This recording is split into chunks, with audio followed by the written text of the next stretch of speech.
Good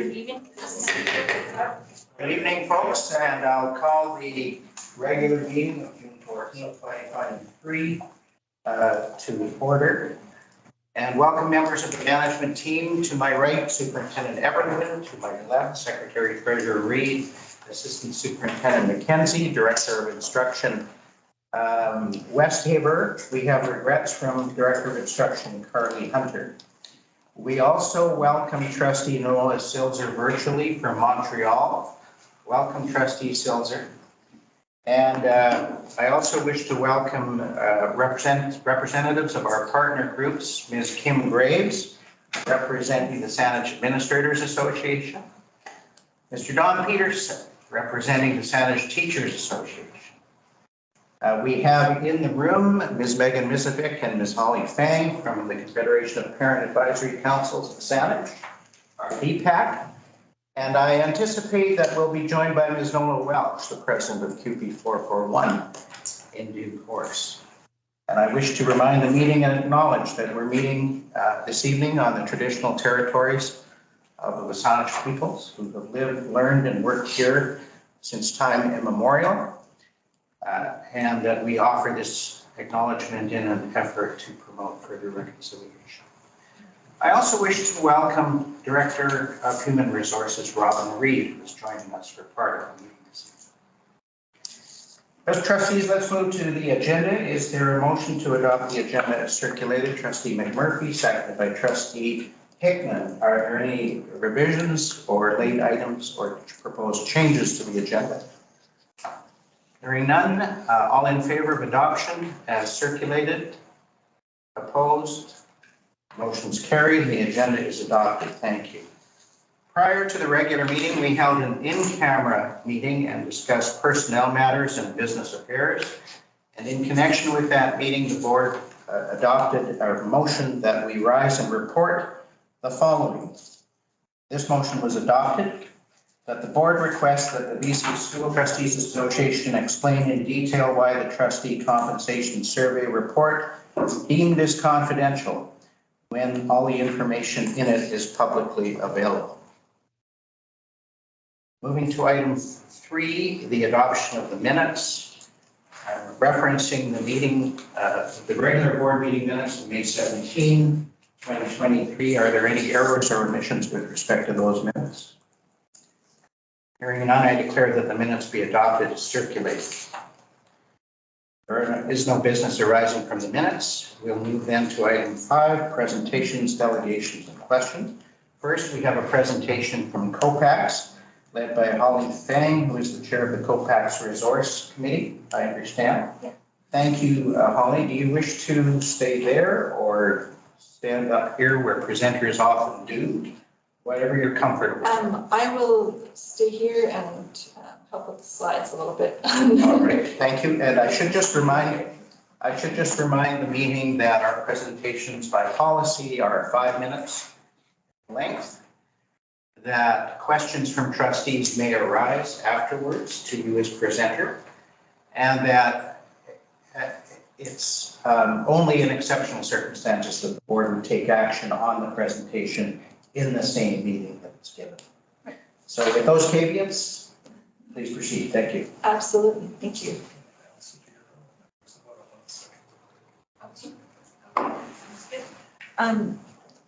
Yeah, so the slides you see is dated from January, which is when we presented this to COPAX. We're a little bit, we're getting to everybody.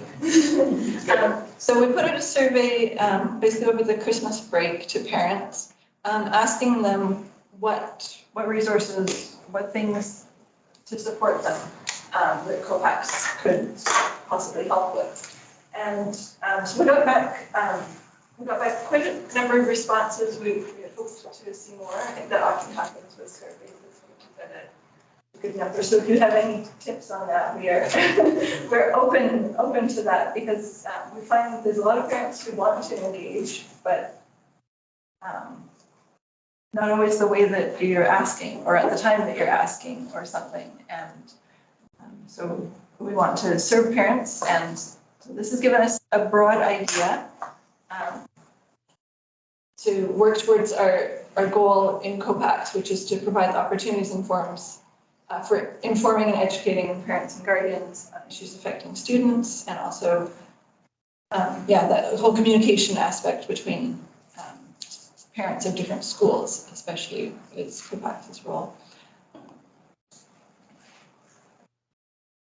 So I'm just gonna, this was originally a longer presentation, so we're gonna skip past a couple bits here. So when we put together the survey, we had a few goals in mind. One was really to make sure that it was accessible, that the language was as accessible as we could make it for if someone is coming with a different first language and they were going to be going through a translator and things like that, which, as you probably know, poses all sorts of interesting things about how are you going to word things to get your actual point across. And we sent it out to the PACs, and some PACs had assistance from principals. And as you can see from our response rate here at different schools, there's a huge variation between schools. And so that part really speaks to the communication mechanisms at these different schools. And there's obviously some big variation. Keating won if we were having a contest. Who's contacted Keating? So Megan is one of the contacts. Well, actually, like half of COPAX is from Keating. And the principal was also very supportive in getting that information sent out. So all of those things help. And like anecdotally, I would say that the demographic at Keating might vary a little bit from some other schools because of French immersion, which is kind of an opt-in component. Parents who opt in tend to opt into other things as well, but that's very broad. Like there's my children's school is Cordova Bay, and we have 12 respondents, and we have this year we've had a huge pack. There's like the core pack, but then there's tons of other people who work on things, and that's not represented by who answered the questions. So, but that's what was fascinating is that even though Keating had a huge response rate, their span of responses matched all the other schools. Like it was not like, oh, Keating really is into this one thing and they're dominating how everything else is going. Everything else actually fell in very similar patterns. And I was looking for, but one thing I was going to say was that one of the wonderful things that came from this is that these responses asked from totally different questions really actually quite matched with the words escaping me now, like the priorities that the district has set for this. Yes, thank you. Yeah, so it was really wonderful to see that our questions were worded differently, they came from a different place, and we still got some very similar patterns. So looking at different aspects in the education system, they'd like more information. Nothing got a low response is what I find in a lot of these questions. Actually, there's a lot of like, yes, all of these things that you have asked about, homework support, supporting children and youth with diverse learning needs, some of these are cut off there. Indigenous culture and other cultural education, diversity, inclusion, anti-racism, sexual orientation and gender identity, assessments and report reports, outdoor learning, and parent roles in education.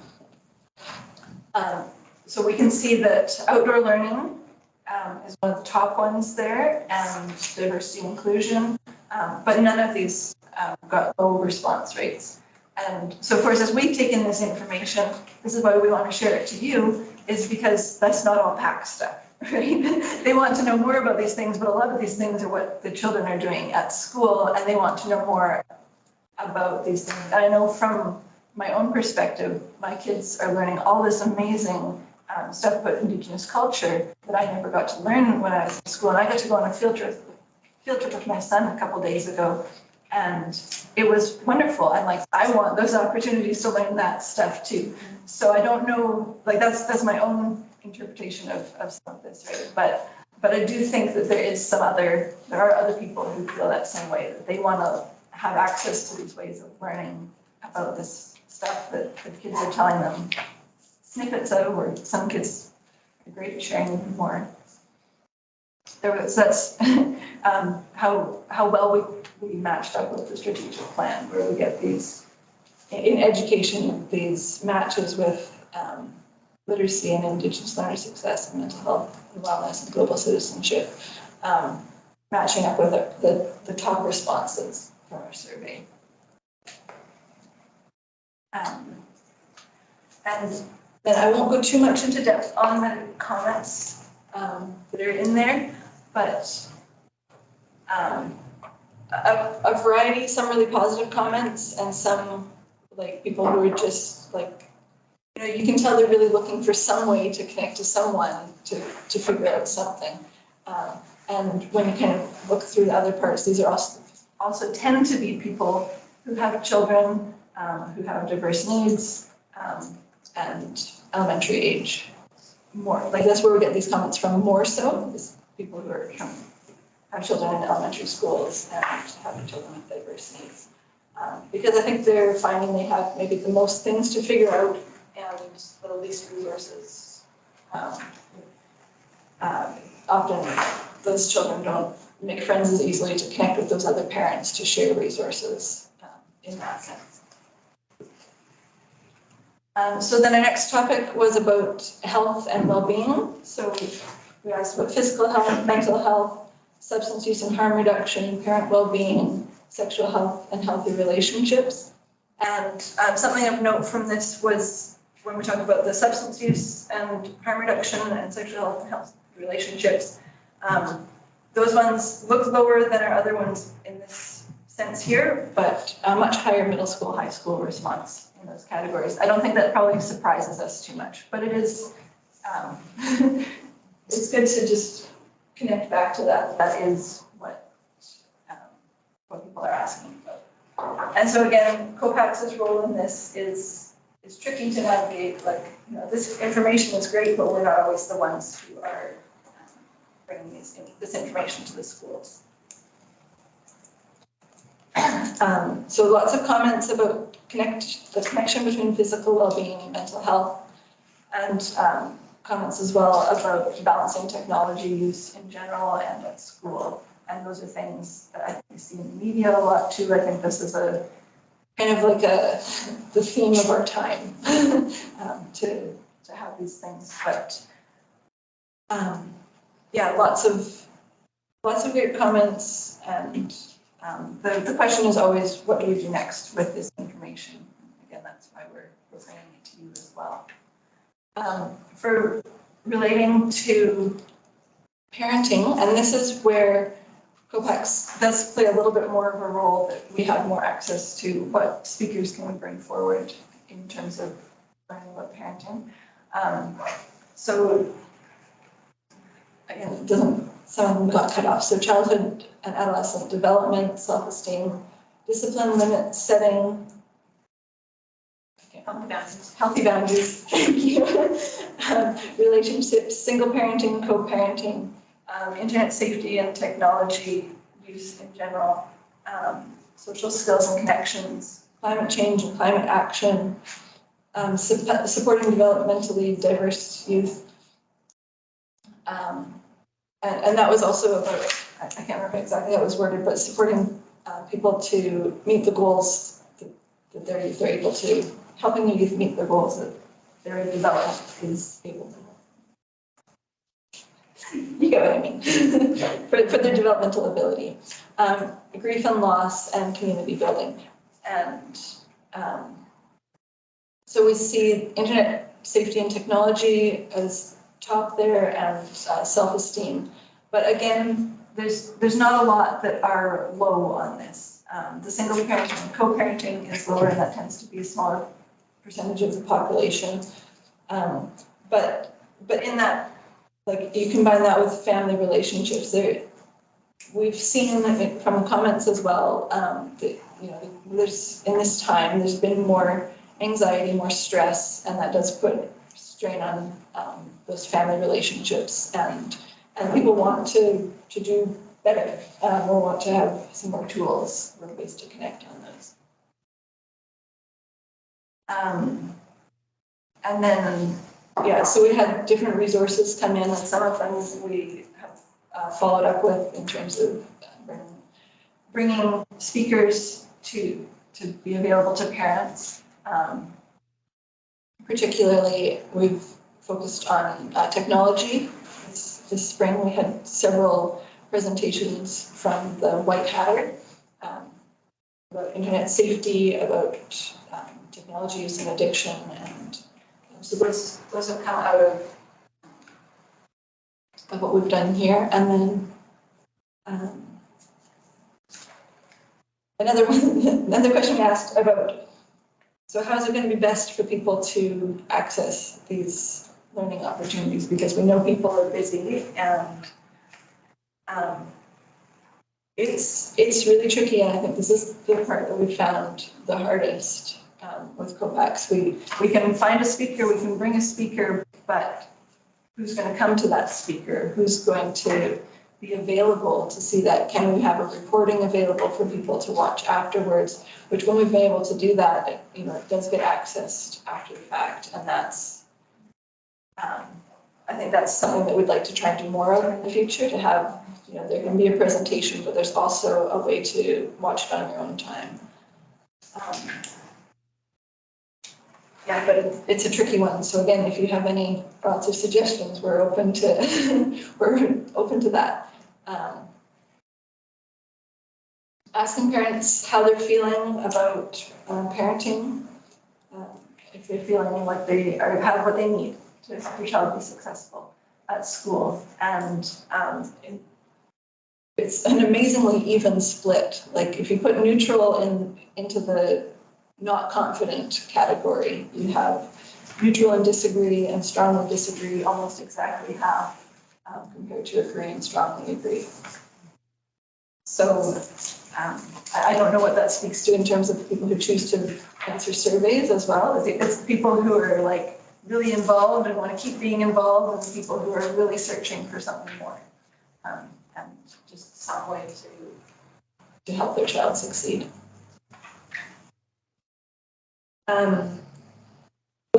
There was, I don't want to say several, but there were at least 3 or 4 comments talking about that sensitivity to financial situations for families, and how it's really tricky. People want to be independent. Asking for money is tricky. Every time someone comes home from the school, there's if there's a financial need, let us know. But sometimes they're asking for $2 or $3, and it's like someone's not easily going to step forward and say, yeah, I have a financial need for like $3 for this craft. But when you add up over the course of the year, and it's gets to be whatever it gets to be, depends on the school, but it could be maybe in the $100 range, maybe more than that, depending on the activities classes are doing. So I don't know whose role that is. It's not exactly COPAC's role, but it's our role to bring that feedback forward. To have it be a little easier or a little more, less needing to ask every time. And I know some schools, they just blanket, they know who needs the help, and those people don't need to come up every time. But things build up over the school year, and no one's going to know how much money they're being asked for by the field trips at the end of the school year. And then the other feedback we got a few on was the diverse and special needs. And a few comments about that, like early years of elementary school, when diagnoses are not in place yet or are starting to happen, and there's just so much to navigate, and they don't know where to look. They don't know where to find the information they need. They don't know who to connect with. And that's something that I've heard through BC CPAC, from other DPACs as well. And then there's the, I can't remember who, it's SEAT is now the name for the Equity and Inclusion Committee. But that same thing has come up as well, that like, how do we figure out how to start and how to move forward? And I don't want to take up too much time here, so yeah, so if you have any questions or, yeah. Right, thank you very much, Holly. Trustees, questions, comments, discussion on the presentation? Trustee Hickman. I've got one question. I was noticing when this came out about the level of participation in your survey. Do you see that matches up also with the parental involvement in the school? Like at the elementary school, it's more parents involved, a bit more intense, and it kind of peters out as it goes. There were definitely more elementary school responses. Yeah, probably. What I mean is, does that mirror what you're seeing at PAC and DPAC meetings? That it's more elementary school parents that are involved in the PACs and the DPACs and so forth? Yeah, a lot of the regular attendants, like at COPACs, have elementary school age kids. But, yeah, I mean, I haven't even in high school, but I know that like Claremont High School, when they helped us with one of the presentations, like they have a strong PAC, and they do lots of things, but they've kind of been doing it for a while, and they maybe aren't at the COPACs meetings the same way, or maybe some of them are at DPAC. I don't, you know a little more about the story about the BCC PAC. It was just more of curiosity than anything, if it sort of parallels what you see in other areas of involvement. I think it does. What it also highlighted to me is that we don't have a direct way of communicating with parents, and where the schools had an administrator that sent the email out directly to families, we had way more responses. Otherwise, it was waiting for the newsletter and, oh, it's full of fundraising stuff, so we're not going to get it in for 2 weeks. So I'm wondering if we could have some kind of policy or procedure for when there are a certain type of thing around education system seminars or, correspondence that meet a certain criteria, that we have some kind of an arrangement with maybe the Administrators Association that is like, this is just something that we help to send out. Otherwise, we're trying to send it out through Facebook pages, and I'm sure it's probably the same for a lot of communications, but it was something that I noticed that we had to work really hard to get this message out. Maybe that's what everybody finds, but it just seemed like a lot of workarounds. Thank you. Are there any other questions? Trustee Murphy. Just a couple comments. One is I'm with you on, we'd be surprised to hear me say this, on the question of fees. And I think that's something that we as a board need to be ever vigilant about, the idea of the $2 here and the $5 there and the $30 and the $50. And, for a lot of families, it's just, it's supposed to be a free education system, so I'll just stop there. Anyway, the other comment that I'd like to say is to express some appreciation. I know the difficulties you feel you're experiencing with the, the levels of response and everything else, but nonetheless, the feedback that you've got is really consistent with, I think, what our experience is. And I think you've given us great feedback on our efforts where we are trying to pursue our common objectives. For, many of the things that we're working on were in your list too, so I appreciate that kind of feedback. And my question is, to whom else are you going to present this information? Have you thought about that? We have, to some extent, thought about that. So we've presented it with COPACs, and we've shared the slides with With PACs and with PACs and with the education. Are there others? So it's like, who else do you think? I don't necessarily have a presumption. I was just wondering. No, but we're open to thoughts on it. Yeah. Trustee Vandal. Yeah, I had a similar question. Have you considered presenting it to some avenue in health and wellness through the ministry, the Ministry of Families, so they get that information? And they like to have great expertise there that you might not be privy to here. And education system to help the parents who want to know, like the single parents, there must be some avenue of which you can connect those people, the people who want assistance, to that information, because it's wonderful that they want the information. It's to benefit their child.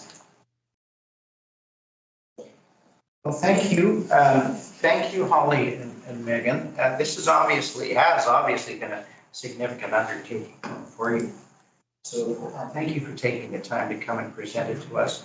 We have it now, and we're going to keep it, if you don't mind. And as Trustee McMurphy indicated, it helps us, at first blush at least, in that it reinforces the priorities and the concerns and the issues that we're working with too. So that's one of the advantages of having one of our partners come and speak to us. So thank you very much. Chair Duncan, can I respond to Ben? Trustee Vandel's question? Yeah. Sure. I've been to the BCC PAC Summit and I went to the AGM and there's a whole bunch of resources that are available. You're absolutely right. And I have a list of 20 pages of resources. It's how do I get this out to the PACs in a way that's manageable? So there are resources available. It needs to be packaged at a school level for people easily to be able to say, yeah, I need this, I need this. And it's for us, it's the ability, it's the bandwidth, it's the communication to get that out to people in a way that they'll be able to then like take it for their school. I think that's one of the challenges that I find with the role as COPACs is we have a lot of information that we give. We then have to package it in a way that's really easy for PACs to digest and to be able to identify what's core for them. So I'll just share that there are lots of resources. It's about it's digesting it from all these systems into a way that parents can easily get it. It's those cross-system things that need to be digested and kind of communicated. From here to there. Yeah. Thank you. Thank you again. Bye-bye. Oh, I shouldn't say goodbye. You're welcome to stay if you wish. I'm going to stay, and I think Megan can stay for a short bit. All right. Well, thank you. Thank you again. All right. Under item 5, this is the opportunity for public and partners to present any questions they may have to the board. If there are any, online, if you have any, please signify. Or person, just wave your hand. Not seeing any, we'll move on then to item 6, which is the report from the chair. That would be me. And so as we all know, this is the last regular meeting of the board for this school year. We're arriving at the end of the year where schools, staff, and students will call it a day and move on to summer. This has been a busy one for the board and for the district, adjusting to the post-COVID situation. I will be sending out a chair's year-end report to staff in a week or so. But I wanted to take this opportunity tonight to specifically thank our partners and our staff and trustees for the work that's carried on this year. To COPACs, we have you two here. Appreciate the support and the involvement that you have had with the board this past year. To Mr. Peterson of the Saanich Teachers Association, thank you for your involvement and the involvement of your members. To Ms. Graves, representing the Saanich Administrators Association, the same sentiments, please. And to Ms. Welch, if she were here, I would be thanking her and her members of QP 441 as well. I also wish to thank senior management and excluded staff in the board office, and particularly Ms. Glancy for her unending help to the board administratively, and she couldn't be with us tonight. And so the board appreciates, I think it's fair to say, the thoughtfulness and the diligence and the reason that all of you have demonstrated to the board as we work through the issues and the tasks this school year. And so it's in that context that I wish each of you a warm and restful summer, hopefully with family and vacation, perhaps some time for some unusual adventures and some different activities, rather than focusing on the education features of life consistently. On June 7 of this year, I had the privilege of attending the Boulders Climbing Gym with trustees Hickman and Vandal and Superintendent Everwin and Secretary Treasurer Reid to introduce Minister Popham, Minister of the Minister of Tourism, Art, Culture and Sport. And the minister announced a $1 million provincial grant for renovation of the Boulders Climbing Facility to bring it up to a level for international competition. It's suffering from that at this point. The last expansion to the competitive feature was in 2011, so it's been falling behind. So that was a welcome event. I should note that the minister cycled to the event and then she climbed the wall. Did you too? No, I was so taken aback. I You had to hold it back. I promised to do it in secret at dark, Trustee. But it turns out the minister was a ski racer in her younger years, and she's a golfer too. So sport runs deep with her, and it was a pleasure, obviously, to introduce her and hear the good news and the announcement. This is grad season, and there have been a couple of graduation recognition ceremonies already. The Indigenous and ILC and SIDES and the 3 neighborhood secondary schools will be occurring later in June at the University of Victoria. And I wish to thank trustees who have been assigned to bring greetings to those ceremonies and represent the board at those events. Thank you too for the invitation to trustees to the STA and SAA retirement on this Friday the 16th at the Beach House at 5 o'clock. And hopefully some of us will be able to attend that to honor our retirees from our district as well.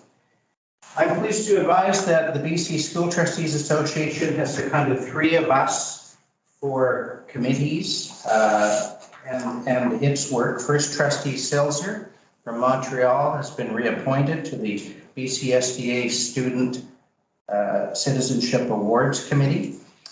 And Trustee Van Well has been appointed to the joint BC SDA and BCTF Life Insurance Committee. And I have been reappointed to the Legislative Committee.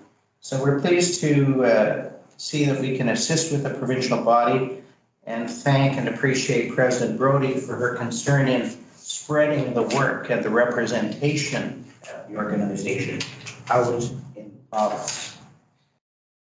The annual work plan requires the board to adopt an annual board development plan, which is really professional development for trustees. And so we will recall that trustees, together with Superintendent Everwin and the Secretary Treasurer, met on June the 6th, for an informal discussion of themes, ideas, and priorities that might comprise a Pro-D plan for us in this year. And so a motion intended to capture these ideas will be considered under other business in the agenda. And finally, by way of summary, I would encourage us all to look back on the 2022-2023 school year in the context of the board's work and accomplishments. Much obviously is routine, and I put that word in quotation marks because it isn't really. Personnel decisions, compensation questions, property concerns, the audit, policy review and changes, working with our partners, working with BC STA and Vancouver Island School Trustees Association, receiving information on educational initiatives through the Education Directions Committee, and so forth, are some of those so-called run-of-the-mill matters that really aren't and that take a lot of time and energy, both for our staff and for the board. But in particular, some items stand out. First, the Parkland track. After more than a decade of community work and school work and staff work and consultation with respect principally to fundraising for its resurfacing and its enhancement and repair. This is coming to conclusion this summer in concert with contributions from the municipalities of Sydney and North Sound. The Shashishuk Nature-Based Early Childhood Learning Center on, it was White Road, I think it's Bay and S now, is to be completed this summer. And it will be opened in September, and we hope that we'll be able to have provincial representation, ideally the Minister of Education and Childcare and Singh and Minister Moore as well, that we'll have to see. Again, this is the culmination of a period of 150 years since the property was donated to the school district. And I again wish to acknowledge the work of particularly of Secretary Treasurer Reid in leading the consultation program with the community and with the families of the donor that led to a consensus for this project. And I wish to thank all of those who were interested and participated in that process. As well, the board has received, I think, or developed a heightened awareness of the need for advocacy this year. We have always, as a board, advocated, but it tended to have been on an ad hoc issue by issue basis. And this year, for the first time, we have adopted a formal advocacy plan. Vice Chair McMurphy and I met with the Minister of Education and Childcare in February with respect to our financial situation and unfunded inflationary costs. And I believe that there is some route that's taking place for our enlisting our communities around the school district to support us in this quest for financial advocacy as well. And we are seeing some results developing there. The 2023-24 preliminary budget process involved consultation and development in the usual thorough way, but in the face of a very difficult decision to utilize a major part of our contingency reserves to balance that budget, always considering the major challenges that we anticipate next year, unless advocacy results in further resources coming our way from the ministry.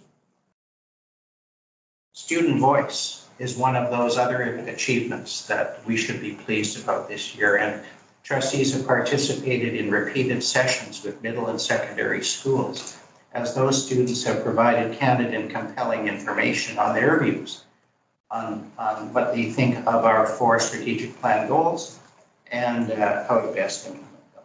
And then finally, perhaps I would note the regular monitoring and reporting through Education Directions Committee on how the district is addressing and implementing our strategic plan goals and the progress associated with that. There are others, of course, but my time is up. And I wish you again all the best for the summer to be continued in September. Thank you. And we'll move then to the superintendent's report. Thank you very much, Mr. Chair.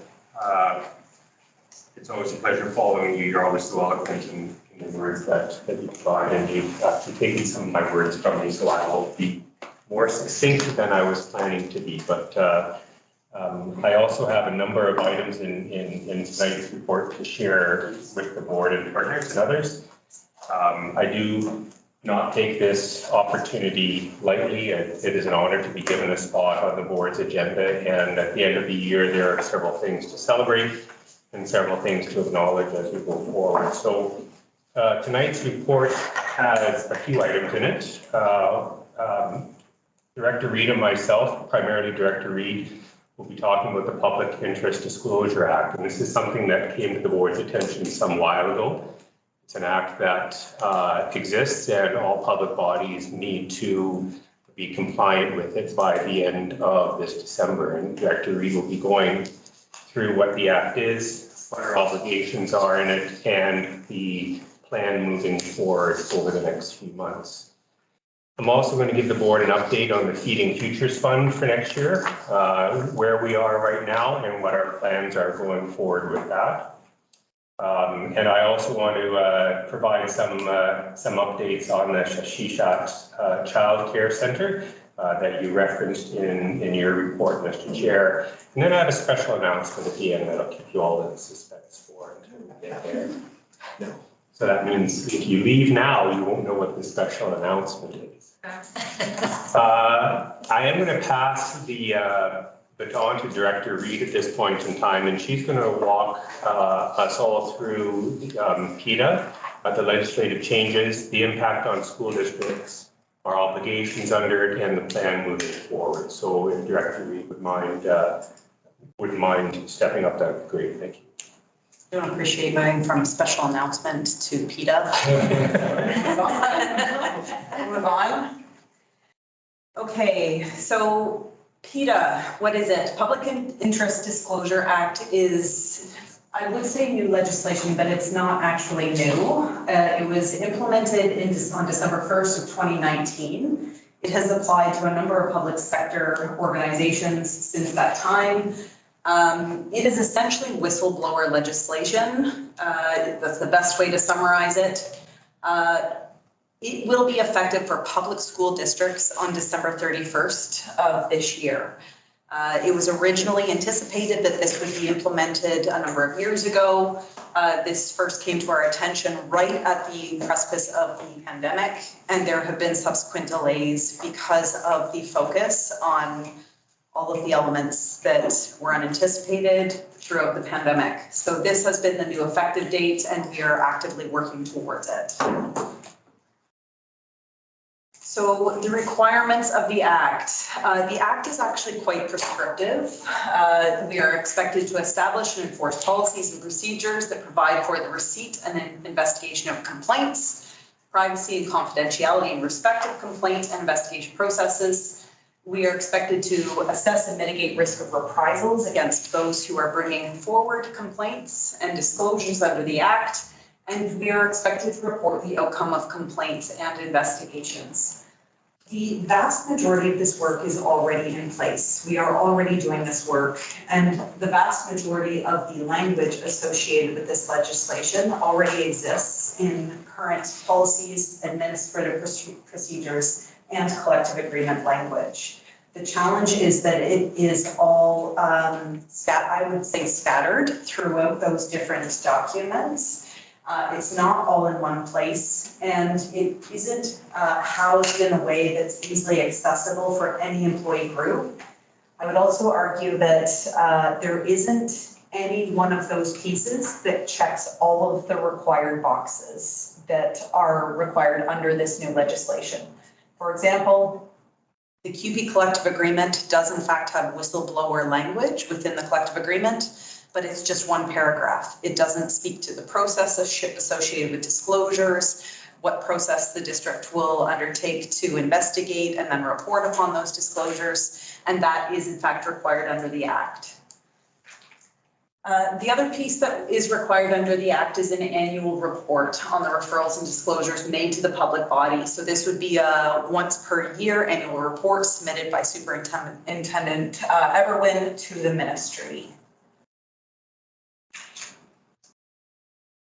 So what types of wrongdoing are included under the Act? Anything that may breach provincial or national laws, anything that creates danger to the health and safety of persons or the environment, that would be students, staff, parents, guardians, volunteers, anyone coming into our schools, a serious misuse of public funds or assets, gross and or systemic mismanagement, knowingly directing or counseling a person to commit one of the above wrongdoings, and reprisals imposed as a result on individuals who are disclosing acts of wrongdoing. So who can report under the Public Interest Disclosure Act?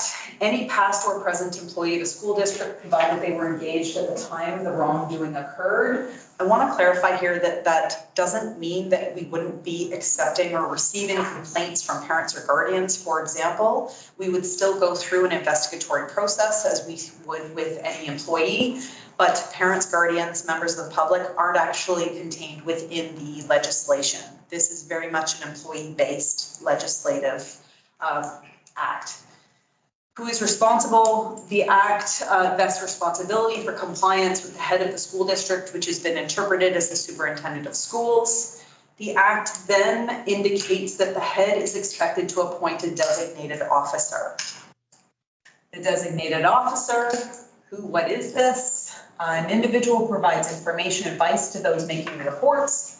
They will be the individual responsible for protecting the confidentiality of employees who seek advice or make reports. They will manage the investigations and reports of wrongdoing, and they will communicate the results of investigations to the appropriate parties. If I were being truly transparent in relation to what the legislative components contain in relation to what we're currently doing and what we're not doing. I would suggest the only thing that's going to be fairly new for individuals or districts implementing this is the communication of results of investigations to the appropriate parties. There is a requirement that when individuals are disclosing information and reporting complaints, that they have the right to receive limited information in response to how we have concluded that investigation. Typically, up until this point, we've maintained confidentiality. So administrative procedure, there is a requirement for us to have a clear administrative procedure in response to this new legislation. We've been working on that and should have it completed by the end of June. We are expected to provide training for employees on the administrative procedure and the associated process for the reporting and disclosing of complaints, and we are going to be providing that through administrators in the fall. The legislation will officially be effective for us as of December 31st, and our annual report, our first one, will be January of 2025. So the existing administrative procedure 451 has been amended to fully encompass the legislative requirements as outlined under the Public Interest Disclosure Act. This administrative procedure was selected because it was the closest to the legislative requirements as required under PETA. It contained the vast majority of the elements required. The only challenge was that it only referred to members of the management team. So it has been expanded to relate to any and all staff within the district, including members of the management team. And we have made any further tweaks that were required based on suggestions from ECPC in relation to what our language should in fact contain to create alignment throughout the industry.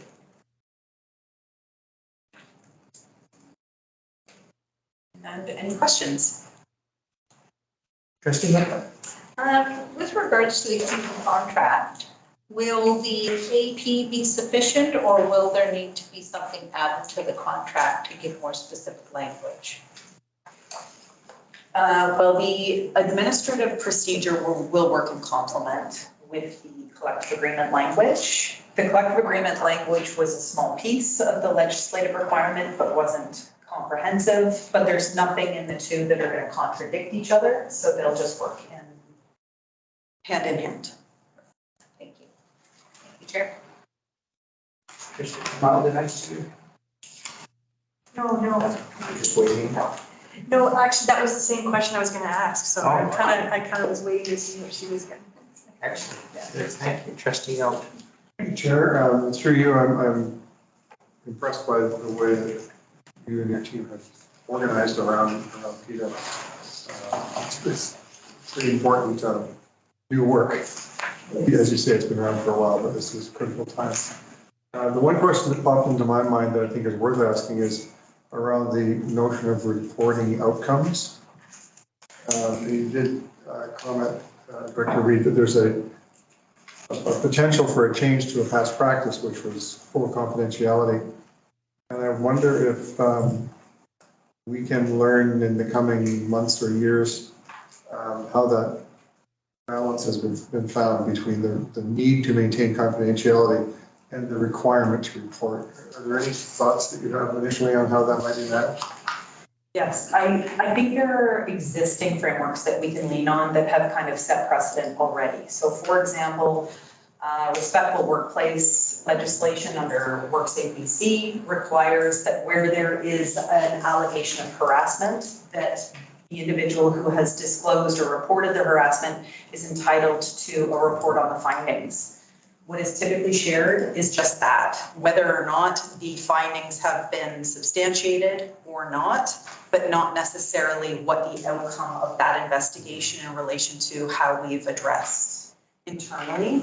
So I would anticipate that what is expected under PETA is very similar, that we are substantiating or not the findings and the disclosure that has been reported to us. Makes sense. Thank you. Trustee Moore. Thanks, Chair. Through you, I think, to Director Reid. I'm looking at the redraft of the procedure 451. And I was curious when I was reading before, and part of your presentation has kind of explained it. I was curious about the use of capitals throughout the procedure, which is a departure from our standard for administrative procedures. And I gather that what you've done is try to incorporate some of the wording in the act into our procedure. But it still seems curious to have this language used in our admin procedure without the direct quote from the act. So I wonder if you could help me square that circle. Yes, so a number of the terms that we utilized, designated officer, for example, is a specific position noted within the act. And it was further recommended by BCPC in template language that we replicate some of the titles utilized within the act so that there's consistency in language and approach. I'll just give you one example. The district will not commit or tolerate reprisals against any individuals who in good faith make a request for advice, make a disclosure, participate in investigation or complaint. So the words advice, reprisals, and disclosure are all capitalized, and yet normally why do they have to be capitalized? I realize they are in the act, but this is our procedure, so why do we have to capitalize them? This is a stupid conversation for a board. Fair enough. I think because we've defined them within the administrative procedure. There are individual definitions for each of those terms. Doesn't sit well with you. I can see that. I mean, if it were the act, I could get it, but it's our procedure, I don't get it, but anyway, that's not. I understand what you're trying to do, it just, what I'm worried about is transferring this approach to our other APs or our other policies, and we have these. Because a capitalization means something. It does, yes. And I'm not sure that that's what we mean in this policy, or this procedure. Thank you. That was useful, wasn't it? You were unfailingly polite, trustee. Is there any further discussion on the? She said modestly. Yeah, look at you right now. Is there any further discussion on the heated topic, trustees? All right, over to you again, Superintendent. Thank you. So just as a follow-up to that, there is, as an information item, which trustee McMurphy has already alluded to, AB 451, and to reference the current AB 451. So I'm sure you've all seen it. Certainly when it comes up in the agenda, we can use it again at that time, Mr. Chair, but it's already been referenced here, so we'll see what that takes us. The second item for my report is on the Feeding Futures Fund, which is the new terminology for the 3-year commitment the government has rolled out for the money that is available to all 60 school districts throughout the province. And I thought it would be important at this time, before we go away for summer, to give the board a bit of an update as to where we are.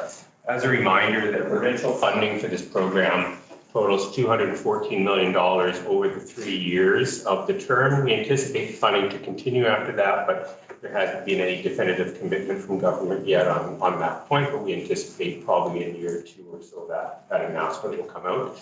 The Senate schools portion for the upcoming school year is right around $862,000, and that money can be used for food purchasing, for necessary equipment for schools that they require to store, refrigerate, or transport the food if needed, and for the coordination of this program. It's over $800,000 in money, and coordinating between all of the school sites. There will need to be some district level centralization and support for the program to make sure that it runs efficiently. Certainly throughout the course of the program, but most importantly in the first year of the program, as we try and figure out what it means for us and how best to meet the needs of the schools. So next year is really a learning year, and the ministry has had a conversation with all 60 school districts and has emphasized that.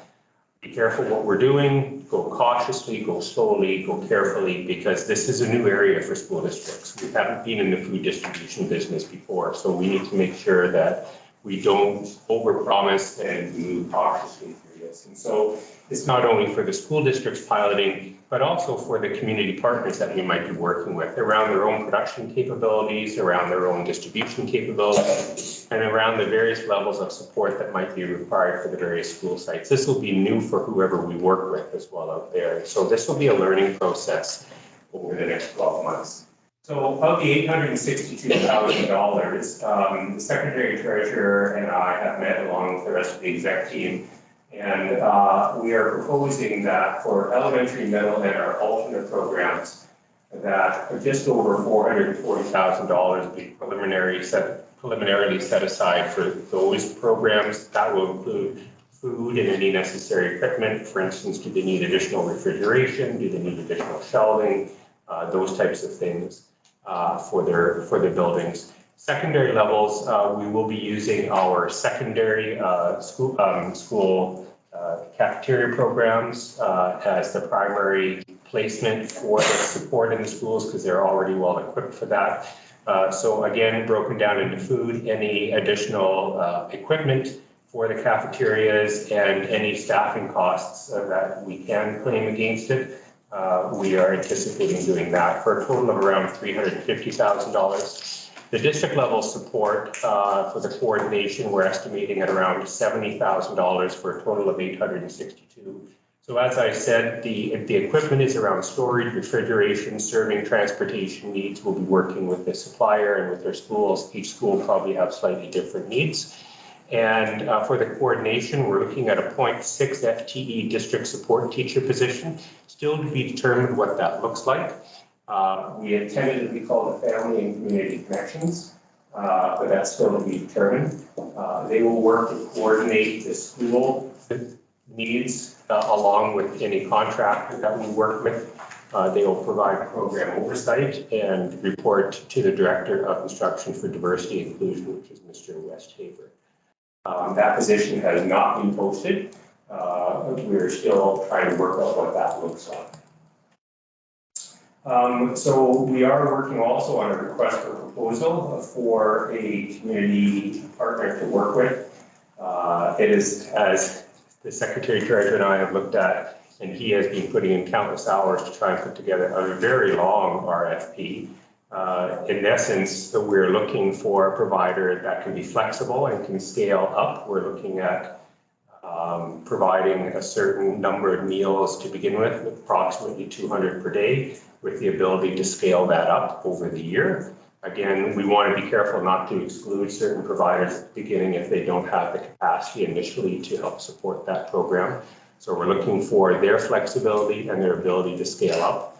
We're prioritizing fresh and high quality food, hopefully much of it locally sourced and through sustainable practices as much as possible. But again, as you can anticipate, the variables out there are quite a number. And we hope to get that RFP out in the next short little while. So that's where we are right now on Feeding Futures. Any questions on that part before I move on to Shashishat? Trustee Elder. I think I have two. Thank you. In terms of equipment, am I correct that there's an additional equipment allocation for the secondary kitchen facilities beyond the 862? Through the chair, yeah. The $862,000 is annual targeted operating funding, which we can use on small equipment purchases like refrigerators and other small pieces of equipment in schools. But there's also the ability to apply through the capital plan for additional funding, which is actually in the capital plan for approval this evening.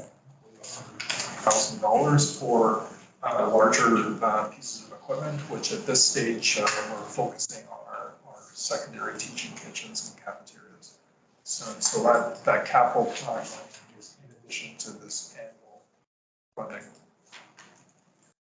May I ask a couple more actually? Yes. Do we have a sense of how the additional work will be done in elementary and middle, since there is not money dedicated out of this fund for staffing in those two levels? Who will do this work in the elementary and middle schools? Yeah, great question. We've been considering the capacity of schools to do this work themselves, whether they have the equipment, the space, et cetera, and the staff and the ability to do this, and also the scale of the particular school. And as Superintendent Everwin noted, we feel it makes sense for secondary schools to prepare their own food for this program. I've been reaching out to a number of other school districts that already have food programs in place to some extent. Many other school districts use a portion of their community link funding for food programs. In our district, our community link money primarily goes to youth and family counselors, but in the Victoria School District and in the Sault School District and in other school districts, they have for years used a portion of their community link money for food programs. And the approach that they and others have taken has been to centrally procure and distribute food for elementary and middle schools, because those schools don't individually have the capacity to deliver that number of complete meals per day in their buildings. And so the RFP that we're developing, we've been referencing other procurement documents that other districts have put out in recent years. And recently had a presentation from Farm to Table and came to the board as well. So that's a program that's in Sault, and we've been having discussions with Sault about how that program is working in their district. And so kind of based on all those factors, we feel this is the best way to implement this. But as Superintendent Everwin mentioned, 23-24 is a learning year, and the RFP the intent is to find a partner that can work with us long term, but recognizing that we have a lot to learn with respect to how to manage and coordinate this program. So the RFP is going to be for a 1-year term with options to renew. And so with each options to renew for up to 4 more years, but with each renewal period, there's going to be the flexibility to either not do it at all or adjust what the program looks like going into each subsequent year. Nothing further, Trustee? You have one more? Not for the last today, I think. That's fine. Any other questions for the Superintendent or Secretary Treasurer on feeding futures? Superintendent, we're getting close to the special announcement, but we still have one more item to go.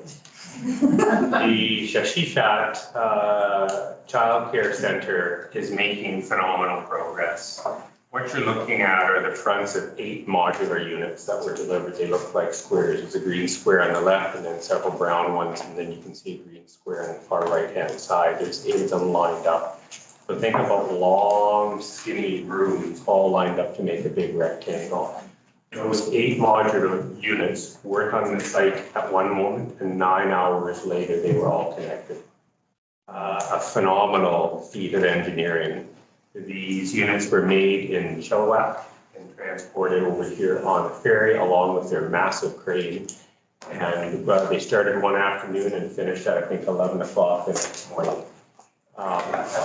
We had an opportunity to tour them. Now they are still rough, and although they are finished on the inside, all the connections need to take place and utilities need to be hooked up. But I thought you might appreciate a bit of a tour as to the new child care center. So as you know, the Central Sandwich Child Care Action Plan in 2020 indicated a need for flexible child care options with ages and times. We struck a partnership with the board's approval with Beacon Community Services to put forward an application to the ministry. We were awarded a center with 84 childcare spaces, 12 toddler care, 24 3 to 5-year-olds full day, 24 mornings only, and 24 spaces for after-school care, all coordinated by Beacon Community Services, all staffed by Beacon Community Services, all equipment and custodial supplied by Beacon Community Services. It is a nature-based programming rooted in the Wisanic ways of knowing and being. We anticipate the program to be highly popular once we have a more definitive date as to the finishing of the site. I noticed there's a big pile of gravel on it today when I drove by, so they're obviously working on the parking area as well right now. Is it already down? It was fast because I drove by this morning and there was a big pile. So several different types of programming are going to be offered in there. Early years programming, obviously for the little ones. Young parents will get some programming in there. Counseling services are going to be provided, family supports, and as well as various evening programs. So it's a wonderful community hub for not only the littlest ones, but for their caregivers and their families as well. This is not an easy picture to see, but it's the one that I could get. If you take it from going from left to right, if you look up and down, those are the 8 modules all lined up across. And you can see that there are 2 big rooms on the left, a moderately sized room on the right, and a smaller space, which is the nap room at the top, which on the top right, which is really, I'm going to check that one out myself. In the middle where all that congestion is are the student washrooms, the administrative spaces, the deacon offices, the utility spaces, those types of things. So as we look at some of the pictures, here is the moderately sized room that was on the right-hand side. You can see the 2 units with the join down the middle. I will say when we walked through there, you wouldn't have noticed that they were 2 different units joined together. They are perfectly aligned. The amount of engineering that went into this and the quality of the construction is phenomenal. I took this picture because of the little tiny toilet in the corner. The thing's only about 10 inches off the ground. It's super cute. This is a doorway from one unit through to the next and perfectly lined up. This is the HVAC system. This is all through heat pumps on the roof. No natural gas or carbon-based fuel sources are used. It's all electrical. That's the staff kitchen. There you see longitudinally one of the big rooms that was on the left-hand side of the picture, the extra large room. You can see the joins again. That will there'll be one large piece of lino that goes all the way across. You won't even see the seam on the floor. Rob is really pleased with their very low sinks. You can see they're up to his knees. I asked him to pose so we could actually see them. So honestly, it's the cutest thing you've ever seen. These little tiny bathrooms are gorgeous. That's the other room on the back.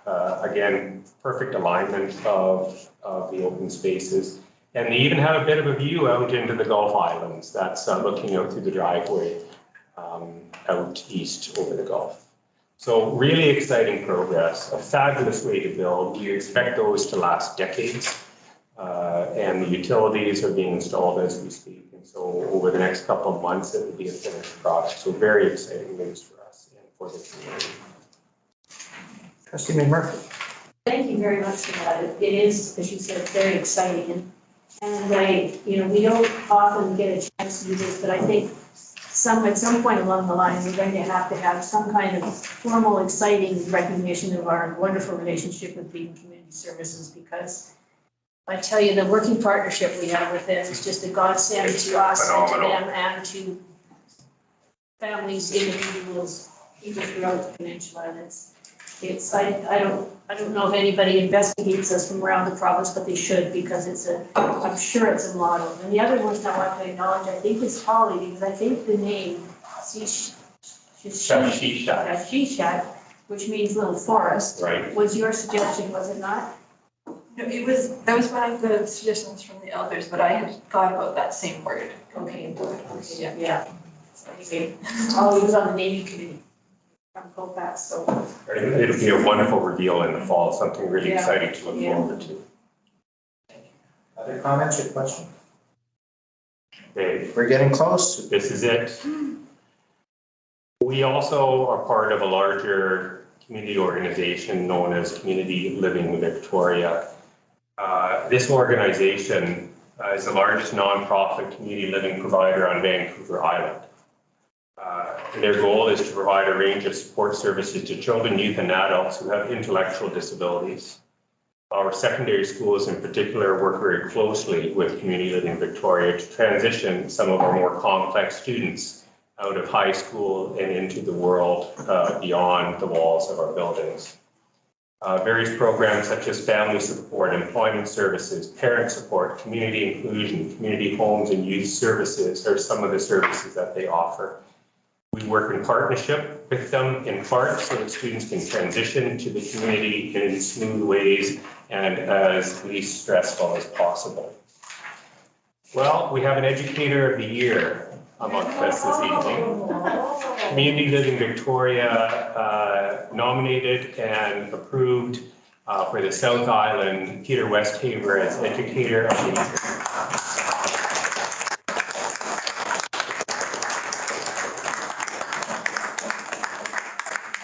These are some of the statements that were shared at the nomination at their virtual AGM on May 17th about Peter.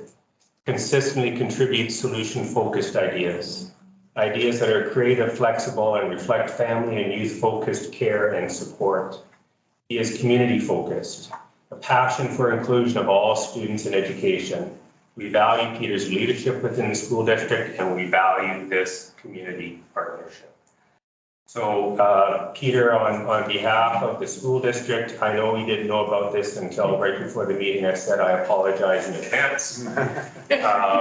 But this is something that we are extremely proud of. I hope you are very proud of it. This comes from Peter's unwavering dedication to the well-being of the students, not only when he was at Claremont, but in his new role of Director of Instruction. We couldn't be happier for you. And we feel so fortunate that you're part of our community here. So congratulations.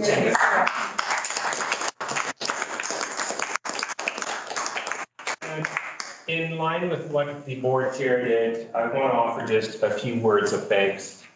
Again, to all of the partners that we work with. This has been a year of a bit of recovery as we come out of the pandemic.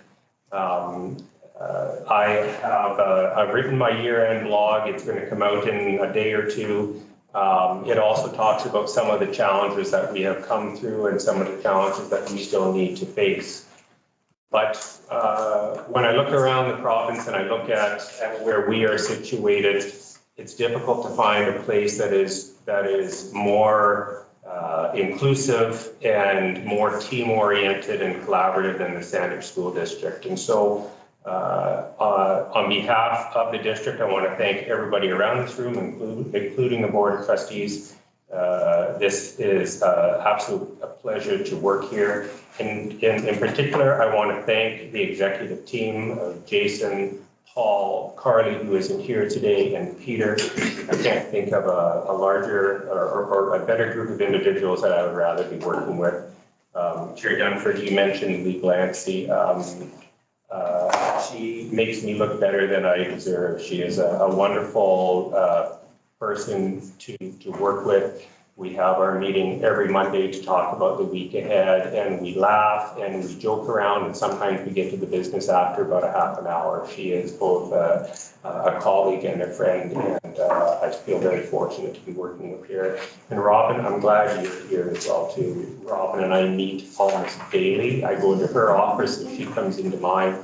We also laugh hysterically, but I can't think of a better HR person in the province than Robin Reed and the difference that you have made in the lives of everybody here. So thank you. So thank you to everybody again. That concludes my report for this evening. And of course, I wish everybody as well a wonderful summer. Thank you, Superintendent, and thank you, Director Reed, as well. And before we move on behalf of the board, Peter, I want to acknowledge your award as well. The superintendent did a wonderful job speaking to you on behalf of the district. The trustees are excited, obviously, and gratified that you've been recognized. I was going to say this is a surprise, but we shouldn't be. We know what you have to offer and what you provide us with consistently all the time. But the surprise is that it's being recognized out of quiet, stable little Saanich district on the South Island. So please accept our congratulations as the Board of Trustees for this honor as well. Thank you. Let's move on to school successes. Are there any comments with respect to that? Trustee Hickman? Yes, I wanted to comment on Once Upon a Mattress. A friend and I went to the play at Stelli's, and we were so thrilled. The production was done beautifully. I have to say personally that the jester stole the show for me. Love that character and the way it was played. As well, I didn't realize it actually till we were well into the production, that there was a live orchestra playing all the music that was accompanying the play. I thought it had been recorded. So, I mean, bravo to the orchestra for that. It was really a stellar performance. So I just wanted to share that with you all. It made you proud, Trustee. Made me very proud. I love musicals. Thank you. Let's move then to committee reports. And first up is the Education Directions Committee report. Trustee Vandal, you sat in as chair in the absence of Trustee Silzer. So you could give us the report, please. Okay, Ed Directions, so we have two presentations. The first one was a school planning update. Assistant Superintendent Mackenzie, accompanied by teams from CALSA, Principal Tassie Harris, Vice Principal Krista Hale, and Lochside Elementary, Principal Helena Packard, and Vice Principal Layla Sinclair Wise, along with Henrietta Langram DeBresser, gave a presentation summarizing the work to date on the development of school plans. The presentation, entitled Better Together, Aligning Our Learning Story in Saanich with Purpose and Voice, provided an overview of the school planning process undertaken in schools, featuring the engaged work of CALSA and Lochside, and how these plans, aligned as they are to the school strategic priorities, are utilizing various evidence sources and voices to develop plans that are responsive, dynamic, and impactful. Our second presentation was a mental health strategic plan student feedback debrief by Director Paul Westhaver, who shared the student voice feedback regarding the mental health goal. Students gave very passionate and informed feedback about the importance of having clear teaching around mental health and having responsive supports available for students when and how they need it. Lastly, the board was informed of the 2023-24 non-instructional early dismissal and exam date schedule, as well as the 2023-24 school activity and supply fee schedule. To note, the 2023-24 school activity and supply fees have not changed. Thank you, Trustee Vandal. Is there any discussion on that report? Thank you. We'll move on to Finance, Facilities, and Technology with Committee Chair Albert. Thank you, Chair. A large number of items covered last week, a number of which give rise to recommendations that are here in the form of motions, one of which is a bylaw proposal, therefore it would require 3 readings tonight. Yes. The items discussed, they're in the package of the draft multi-year financial plan, which will come to the board in its finished form, I believe, in September. But it was great to see it upstream and have a chance to learn about it. We also saw a briefing note that is in the package around trustee remuneration with some comparisons to the our district trustee remunerations in comparison to others around the province, and notification that in keeping with the policy, the increase would be provided to those 3 levels of chair, vice chair, and trustee, in keeping with the board policy of matching the provincially negotiated agreement levels. In this case, it's 0.75%. So that doesn't require a motion because it's just part of the ongoing business. I suppose it would require a motion if the board wanted to enact the or greater aspect of that level or greater or more, or the words are, there seemed to be no appetite among trustees to put on that resolution. Anyone has any questions or comments about those two items that were discussed? I'm sure that we, mostly Secretary Treasurer Reid, would be happy to respond to any questions about those two items. Seeing none, I move to items for recommendation, the capital plan submission. The capital plan submission that came, was presented very well and is included in this report. Came from Director Lum. Knowing that there needs to be approval by the board for major projects for 24-25 by the end of this month, and minor projects, including buses and carbon neutral projects and so on, for 24-25 by the end of September. That report was brought to the board through the FF&T committee. It's in front of you tonight, and I will move the following. The committee recommends, and I trust you all to move that the board approve the capital plan submission for the 2024-25 school year. Is there a seconder? Trustee Hickman? Trustee Elder, anything further? I think the report in the package and the presentation last week, for which most people present, speaks for itself. Thank you. Is there any discussion on the motion, trustees? Question? All in favor? Opposed? Motion's carried. The committee also received an updated long-range facilities plan that provides updated information by way of mowing projections, adjustments for things like catchment area changes and the kinds of things that give rise to a long-range facility plan being amended on a year-to-year basis. So this was that opportunity.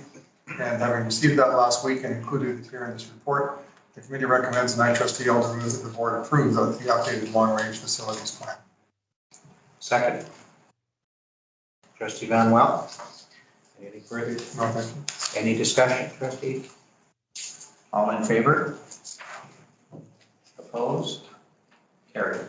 The third item for recommendation relates to the Canada Infrastructure Bank loan proposal that was brought forward by Secretary Treasurer Reid in relation to the opportunity for the, I believe it's the Federal Crown agency, the Canada Infrastructure Bank, which provides loans for things such as this, greening initiatives and so on of the infrastructure variety. In our case, it would be for the purchase of 2 buses at a very low interest rate to encourage these kinds of things to be amortized over a few years. In this case, the proposal, as reflected in the briefing note, would speak to a 12-year loan paid back through savings on fuel, making this, I believe, a cost-neutral proposal and allowing the board to support the purchase of 2 electric buses without having to go into current capital money, but instead paying back loan money from this federal agency over the 12-year expected life of the bus. So with that in mind, I know there may be a question or two that I would support coming forward during debate. However, I'm not going to move the motion as is in the agenda because I need to read it in as per the rules around bylaws as 3 readings that we're looking for tonight. So prior to my doing that, I'll see if anybody has any questions of Secretary Treasurer Reid in relation to this bylaw.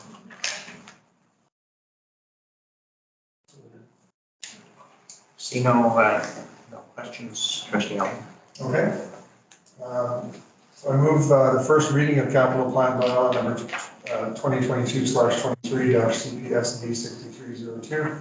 That the board approve the first reading of capital plan bylaw number 2022-23-CPSD 63-02. Is there a second? Trustee Van Wel. Anything further on this, trustee Elder, or any trustee? Should that be 2023, 2024? Through the chair, no, it is correct. This actually relates to the previous year capital plan because that is how long it takes to get an electric bus. Thank you. Yeah, so it is referring to the correct year. I have been educated. Thank you. Any further discussion on the motion to approve the first reading? All in favor? Opposed? Carried. I move that the board approve the second reading of capital plan bylaw number 2022/23-CPSD 63-02. Second. Trustee Silzer will second it. Any discussion on this? All in favor? Opposed? Carried. I move that the board approve the reading of the capital plan bylaw number 2022/23-CPSD 63-02 at this board meeting for a third time. Second. Trustee Vanville. And trustees will recall that if we're to adopt the bylaw this evening, this motion must be adopted unanimously. Is there any discussion on this, approving it for a third time? All in favor? Opposed? It's carried unanimously. Thank you, Chair, and therefore I move that the board approve the third reading, pass and adopt capital project bylaw number 2022/23-CPSD 63-02. Second. Trustee Van Well, discussion? All in favor? Opposed? Carried. Thank you, Chair. Item 4 for recommendation turned into a item for information and not a motion. Noting that because of new information, there is not a recommendation coming forward for the signing of a park and track funding agreement. That doesn't mean that it's in jeopardy. It just means that there's a little more work to do before the full package comes forward for a request for agreement for signature. It's this close, but not all the way. I think we'll actually get to that later on. Follow this up. So the last item for recommendation, the committee recommends, and I trustee Alden move that the board approve the ongoing recognition of contributors to the Park and Track project on a contributor recognition board, and that a community recognition and opening event be planned following track completion and school start. Second by Trustee Vandal. To speak to this, Trustee Andrew. No, thank you. Anybody? All in favor? Opposed? Carried. And two, I would say good news items were received for information. One was the phone system replacement update. There's been tremendous progress made on that front. And the board have approved a $500,000 expenditure on this for completion as soon as possible. And as soon as possible is happening very quickly and at an impressive rate and with an impressive quality of work. So credit to Director Henschel and others for overseeing that work. And the fiscal forecast, which is also included in this report, which was also a relatively good news report in terms of the expectation for increased contingency going forward based on conservative budgeting leading to better than anticipated, or perhaps anticipated because we know how well managed our finances are. News in terms of the expected year-end balance sheet. That concludes my report. Thank you, Trustee Elder, for navigating us through. That was a lot of business. We'll move to item 12, the Policy Development Committee with Committee Chair Van Well. Thanks, Chair. So in our Policy Development Committee, we had one item for discussion, which was the political meeting attendance by staff, and this was Administrative Procedure 411. This was brought back to us by Superintendent Everwood with some minor changes that were discussed in the previous committee meeting. And so this was an update to reflect that feedback for information. And then we had policy 9 come forward, board operations, of which we had a discussion about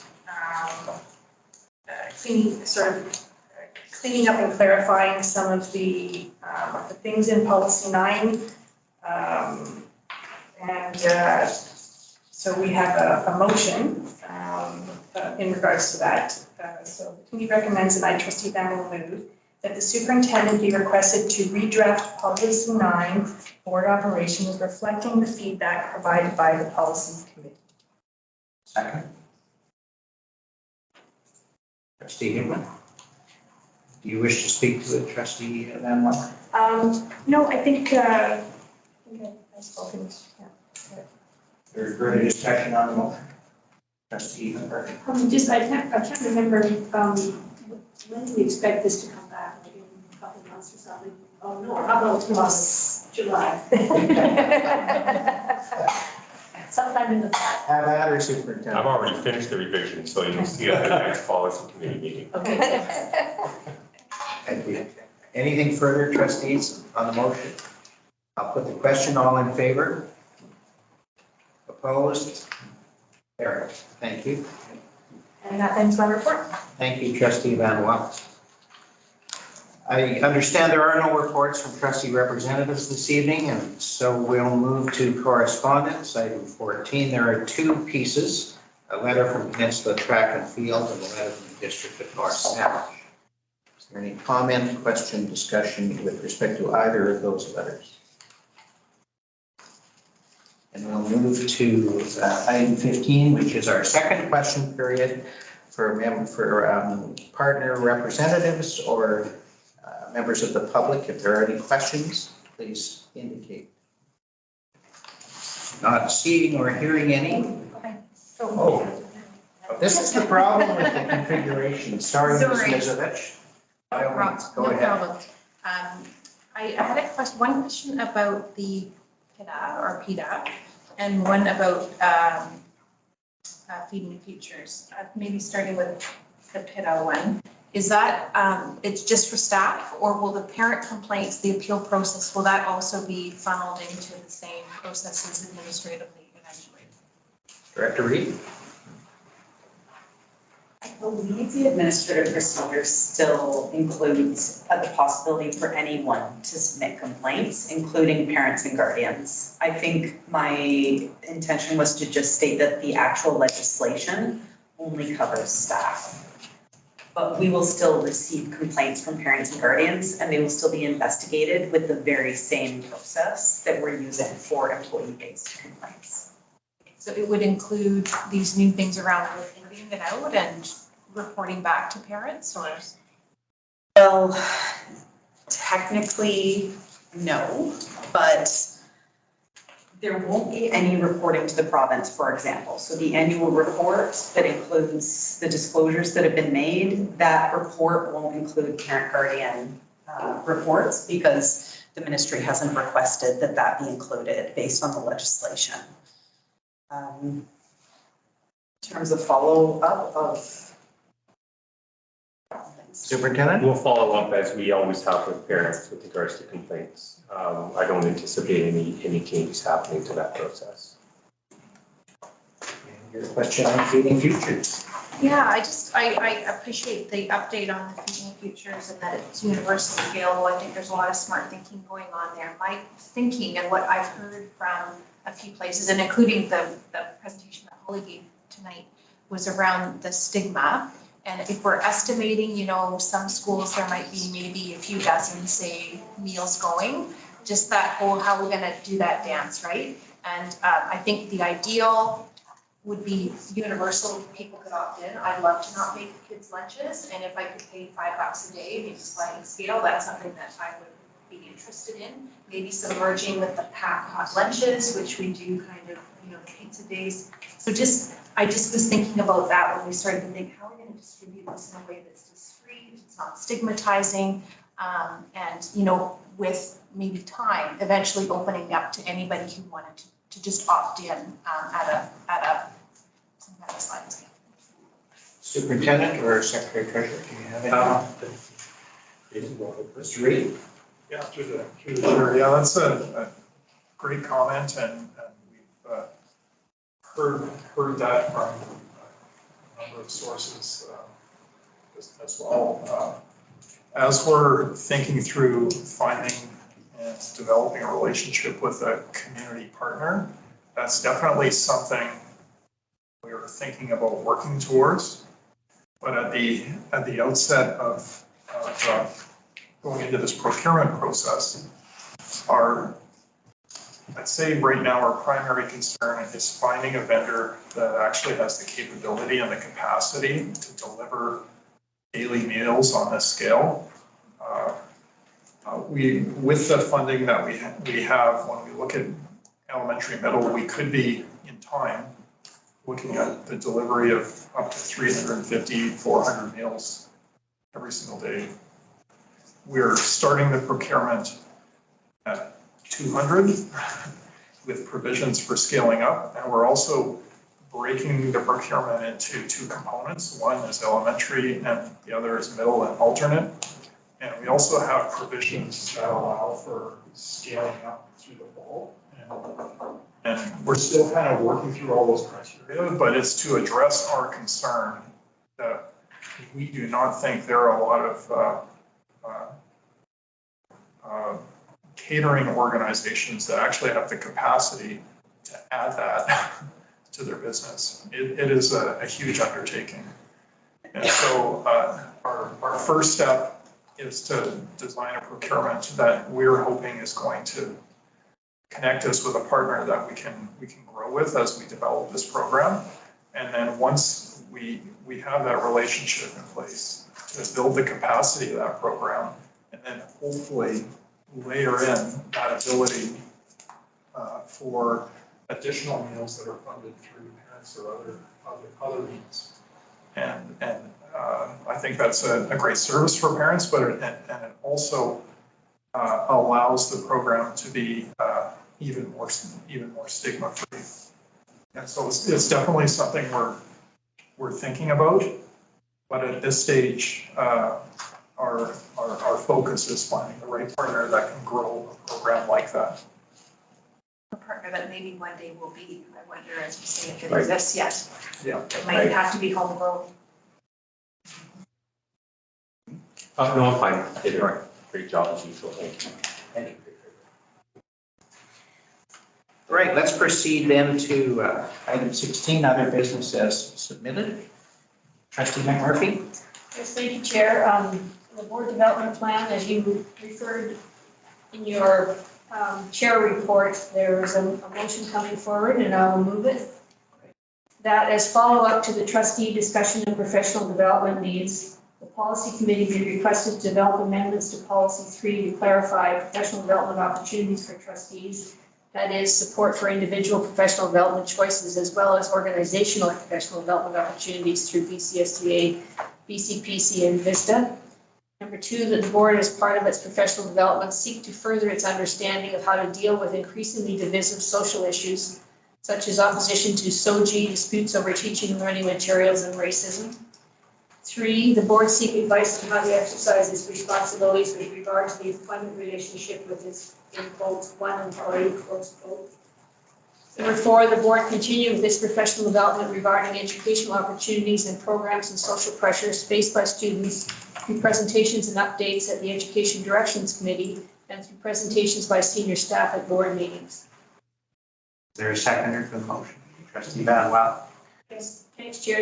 As you mentioned, we had a kind of an informal luncheon discussion about what we thought our professional development needs were as a board, and kind of centered on these 4 topics, which were circulated to the board and to senior staff earlier following that meeting. And so basically, it's an attempt to codify where we think we need to go. We haven't talked about how we're going to get there, but we need to know where we're going.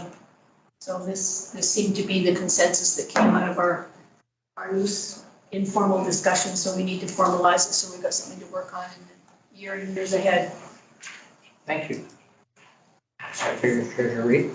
Would you like me to put this motion on the screen? Okay, if you can, sure.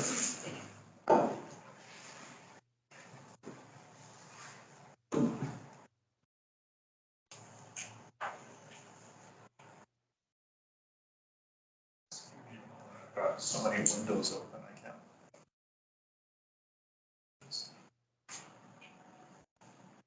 Thank you. Is there further discussion, trustees, on the motion? Trustee Elder? One of my reasons for becoming interested in being a trustee was to follow Trustee McMurphy's lead over the years in moving that items like this be debated in seriatim, because it's such a wonderful term. But I'm not going to do that. I want to serve notice that one day I decide. Add Syria. Add seriatim. If you choose to, Trustee Elder, I must do that. I have no discretion. But I do want to say thank you to Trustee McMurphy and her support team for putting this together in such a clear and coherent way. I fully support it. Thank you. Further discussion? All right, I'll put the question. All in favor? Any opposed? Motion is carried. Thank you, Trustee McMurphy. And then we'll. Sorry, Chair, second. Trustee Gunn. And then when you're ready, Mr. Reid, we'll move to the park and track funding.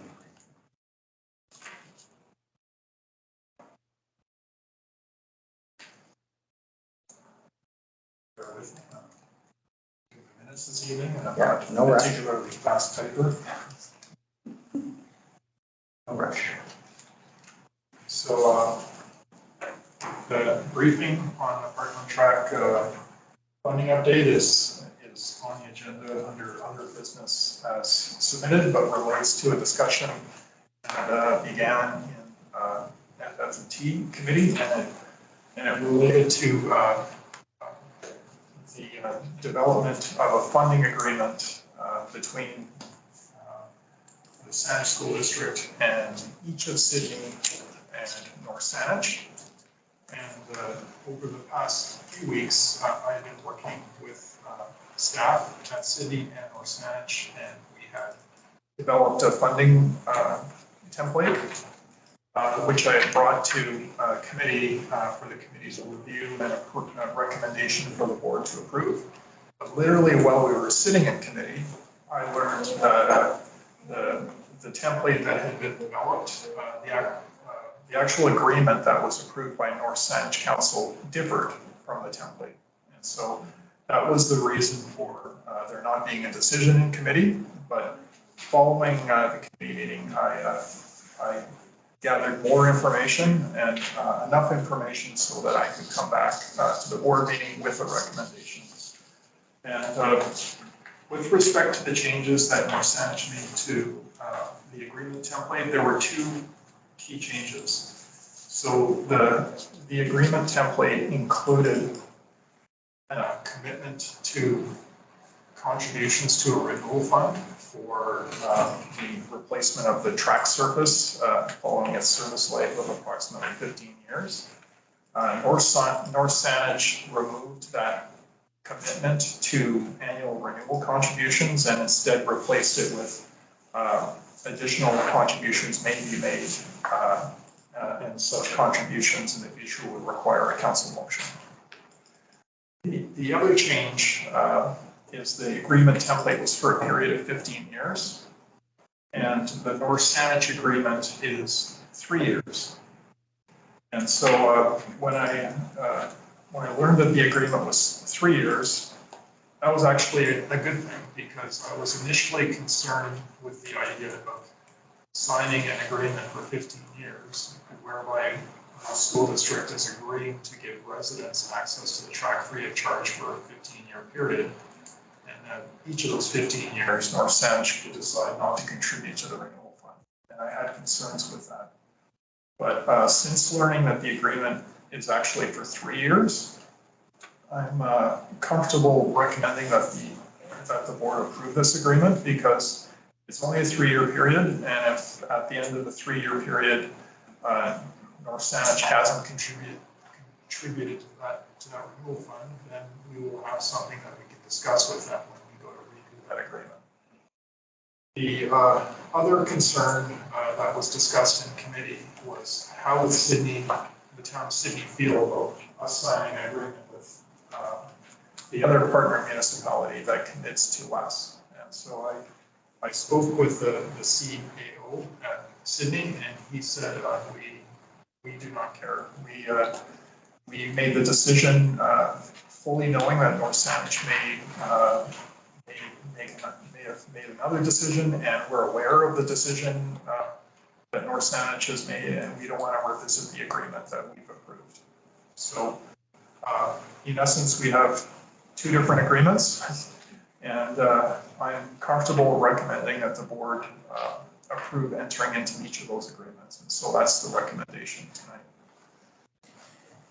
So the recommendation you provided just to read, is that the board approve entering into the respective agreements regarding funding for the Parkland track with each of the town of Sydney and the district of North Sandwich. Moved by you, trustee McMurphy. Is there a second? Trustee Manuel. Is there any discussion on the motion? All in favor? Sorry. Trustee I have Elder. a question about the agreements. I'm looking for, first of all, thank you for the day after the committee meeting. You had this resolved, and certainly appreciate that you were able to manage this so skillfully and diplomatically and in true relationship with the two entities. I'm looking in the agreements for reference to time and money with respect to the annual contribution. Because our thinking up to this point was quite specific around an amount. Yeah. And I'm not seeing it, am I just missing it? And to the time frame of 3 years that you mentioned, I'm looking for that as well. Maybe I'm just not maybe close enough. Yeah, through the chair. So in the attachment 1, which is the Sydney funding agreement, you'll see under payment of funding, section 2, that the annual contribution, yeah, it's in A, or it's in 2B, and it's a 2C, so it's addressed there. And in the North Saanich agreement, they've simply removed 2B and 2C. And under funding, under 1A, in the Sydney agreement, it says the town will make annual contributions towards the future replacement of the track, estimated 15-year lifespan. And if you look at the North Saanich agreement under 1A, it says at any time during the term of this agreement, the district may approve additional funding in the form of cost sharing for the eventual replacement of the track. Approval of any additional funding shall require council resolution. Yeah, I see the term there. Thank you. Yeah, and the term is 3 years. Thank you. Okay, 5. Thank you. Further discussion, trustees? All in favor? Opposed? Carried. Thank you. Trustee McMurphy. Chair, I'd like to try to do the motion on if I may. Yes. I would move that the board express to Lizanne Chicano, former Parkland principal, its sincere appreciation for her leadership, her efforts, and her persistence toward a successful replacement of the Parkland track. Is there a second? Trustee Van. Trustee McMurphy. Yeah, she's been working on this for literally years. And since she retired without recompense in terms of direct reimbursement for any of her hours of work. But I know that we will be having some kind of ribbon cutting or something or other, and I'm sure she'll get some recognition there and then. But I just think that it's important for us to acknowledge what she has done on our behalf, working with Secretary Treasurer Reid, making countless presentations and spending hours coaxing people along and spearheading fundraising and whatnot. So I just think it'd be appropriate for us to acknowledge publicly her efforts on our behalf. Thank you. Trustee Hickman. Thank you, Chair. Are there any others, perhaps who haven't been as long-term or diligent as this person, that should also then be recognized so that we're not snubbing anyone? I don't know the history of this, so I'm just wondering if we should be including anyone else. Well, we passed the motion that donors would be recognized by a plaque at the facility, but you're speaking of someone who's been as active. Who's championed as Ms. Chicano. Mr. Reid, you wish to comment on that? Yeah, through the chair, I think Lizanne definitely stands out in terms of her tenacity. And bringing this project to fruition, honestly, it wouldn't have happened without her. For the past 5 years, it's been a huge focus of hers, and she couldn't even let it go when she retired. Right? So, for the past year or so, she's been working on this for free for the district. So I think it's definitely above and beyond. I I just wanted to make sure that there wasn't someone else perhaps not as obvious that this should also be recognized. Thank you, Chair. It's a good question. Thank you for raising that, trustee. Is there any further discussion on the motion? I'm sure trustee McMurphy, you'll provide Mr. Reid with the written motion so he can get it. But we don't need it now because trustees understand, I think. All in favor? Opposed? Motion is carried. Thank you.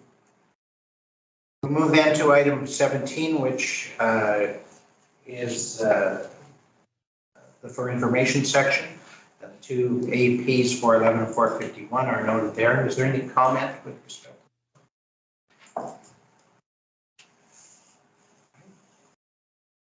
Then trustees, that completes the agenda. Is there any objection to adjourning the meeting at this time? Hearing none, I declare the meeting adjourned. I thank you again, and I wish everyone in the room and online, including you, Trustee Silzer, a wonderful summer, and I'll see you in September. Thank you. Happy summer, everyone.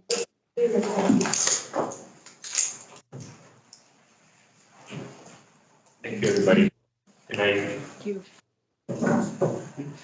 That the board-